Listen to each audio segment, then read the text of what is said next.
Alright, mga ka-DIY. Naranasan nyo na ba yung yung breaker kayo? Tapos, ang nangyari, nasira. Nag-trip. Pero hindi na naka-recover. Di ba? Pag nag-trip siya, bubuksan mong ganun. Pero pag ginanon mo, wala na, deads na yung yung breaker.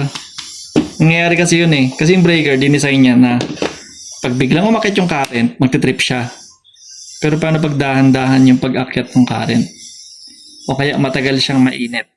Nasisira talaga yung breaker. Dinesign kasi yan sa biglang kuryente. So ngayon nasira to. May mahal lang ganitong breaker eh. Sira. Ngayon sa kabila, ayos pa. Ito sira. Ito ayos. Sayang naman kung di mo magagamit yung isang side. Tatapong mo to ng buko, sayang naman.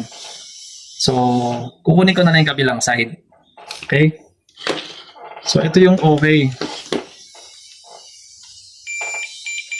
Kanan ang okay. Ito bad. So, ang gagawin natin, dito tayo babarena sa kanan.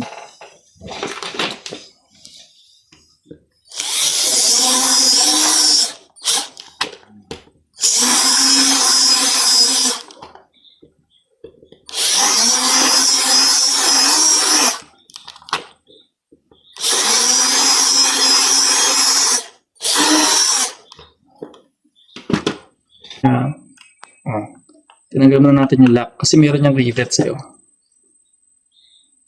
Tanggalin muna natin yung lock. Tapos, sundutin mo yung pagitan.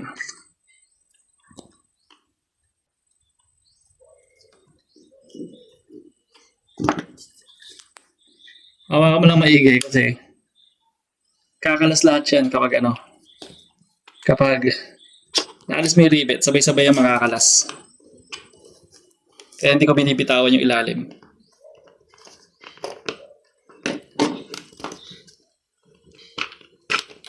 Yan o. Ito yung sinasabi ko. Pag tinanggal mo na yung rivets, makakalas mo lahat yan. Yan o. Kaya iingatan mo. Itong actuator na to, para to sa pang synchronize. Pag nag-trip yung kabila, trip na rin to. Example yan o. Halimbawa, nag-trip yun nandito. Pag nag-trip siya, sasabay agad yung kanan. Para pag dalawa yung dalawahan yan. So, tatanggalin na natin yan kasi single na lang tayo eh. Next. Ito hindi pwede bumuka to kasi nakita nyo naman, di ba? Pag natanggal yung rivets, tanggal lahat.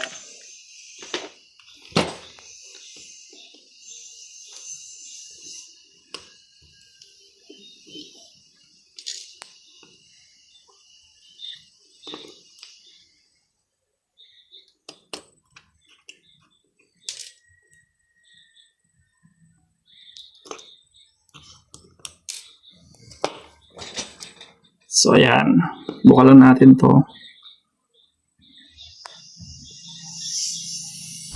Ayan. Buka natin yung rivets para ma-recycle natin. Ayan. Kasi pinutol natin yan eh. Ngayon, ibubuka ko yan na kung anong pwedeng available na pangbuka dyan.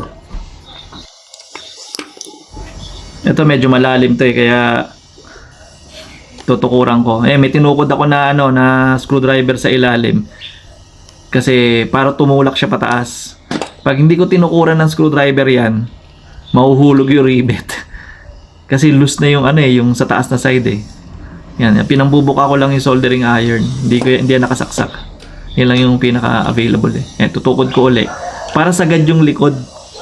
Kasi pag hindi mo tinukuran yan, nabuka mo na, tapos makita mo, hip-hop siya, maluwag. So, kailangan sagad yung likod bago mo ibuka. Para fit na fit talaga.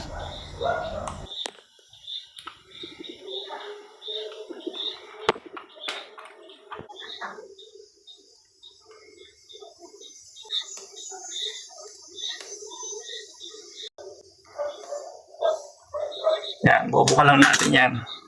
Okay. Tapos, siyempre, paplakin na natin.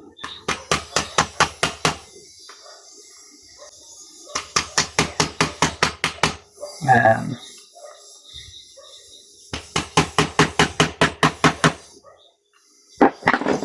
Yan. Para sure na flat. to sakto to dito eh. Oh. Babaon natin.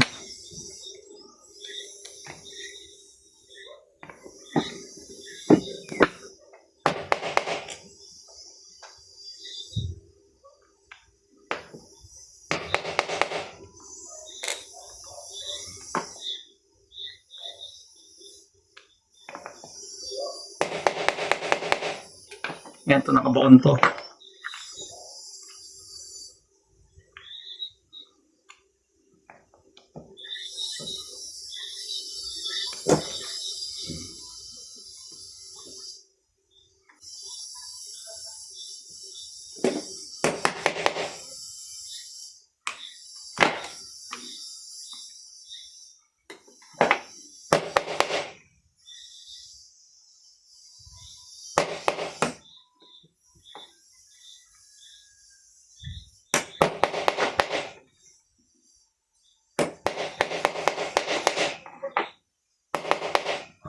Yan. Baon na.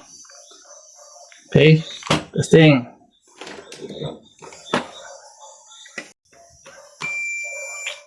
Okay. Ngayon, ito. Sira na. Ito, magagamit pa. Magagamit pa siya. Okay? So, pag meron kayong mga breaker na sira na yung isang side, tapos yung kabilang side okay pa, pwede nyo pang paghiwalayin yan. Ang crucial dito, pag pinagtinanggal mo yung rivets, normally sasabay na yung buka, kagaya nito. Kaya dapat, wag nyong hahayaang bumuka. Kaya napansin ko, sinecure ko ng gusto. Hanggat di ko nasisecure yung rivets. Okay na yung rivets, pwede mo nang gamitin to. So yun lang, para pwede pa ito magamit eh. Ano, dami ko ni-renew.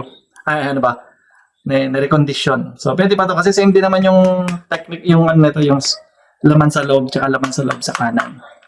So, yun lang. Share nyo lang tong video na to pag meron kayong mga kilala na maraming spare na breaker. Yung isang side talaga magagamit pa. So, kung meron kayong suggestion din or comments sa ginawa kong pinakita ko, yun, comment nyo lang sa, sa comment section sa baba. Yun lang. Bye-bye!